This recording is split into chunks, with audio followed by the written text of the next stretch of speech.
So there are several hotspots here in Ukraine and all the usual suspects, I would say. Primarily, this is Kyiv because Russia needs to invade Kyiv and to topple the government. Also, it is Kharkiv that has been shelled hellishly. The hell broke loose there during the last couple of days. Russia understands that it cannot take it and has not been succeeding to do so far, which is why it is bombing residential areas as of now, which leads to massive civilian casualties.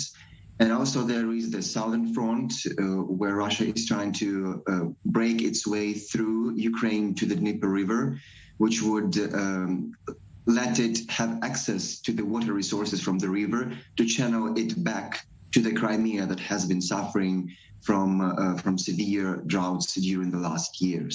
So those would be the 3 points. And what happens if Kharkiv indeed falls to the hands of Russia? Well, if we speak in the hypothesis, I would say that the destiny of the newly occupied territories would be alike to that of the Ordlo region, of the part of the Donbass that has already been occupied for the last 8 years, and especially given the close geographical proximity of Kharkiv to that region. But honestly, judging from how things are evolving these hours on the ground, I don't think that would be possible. Because as the developments show, Ukraine has been very successful in stopping the ground forces in their tracks. We have big problems with shellings, especially against the residential areas. But when it comes to fighting on the ground, Ukraine has been very efficient and successful.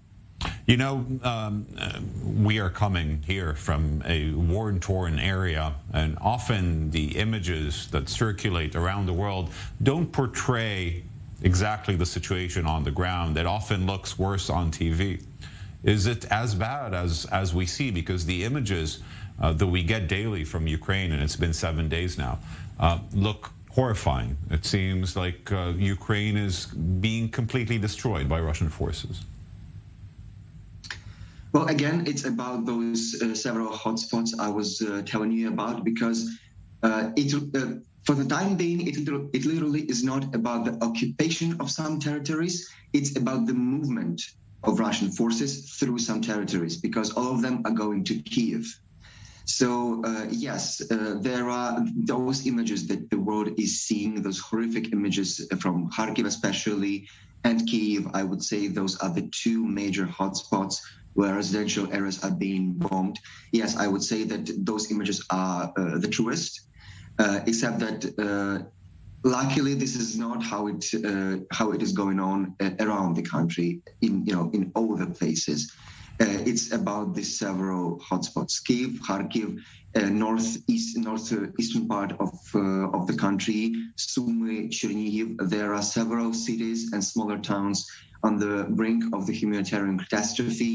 Those would include also Chernihiv, Nova Kakhovka in the south, Kherson in the south, more recently Volnovakha in the east, and of course Kharkiv in the east. But if you take the capital, you take the country, right? And my question to you is, can you imagine living under a Putin regime or a puppet regime like the one in place in Belarus, for example? Would you, for example, stay in Ukraine if that happens? Well, of course, the thing I would need to say here is that this is not a black and white picture.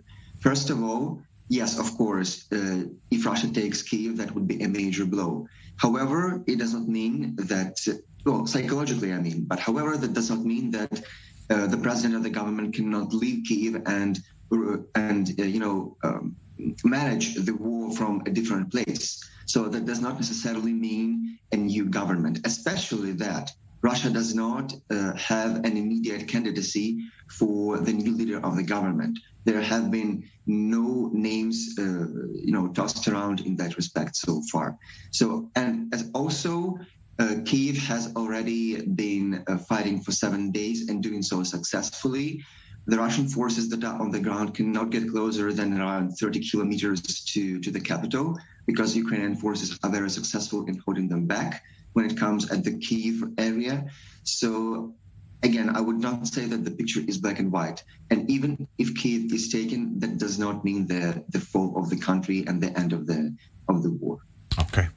Maksym Panchenko, thank you very much for your insights and for finding the time to talk to us today from Ukraine.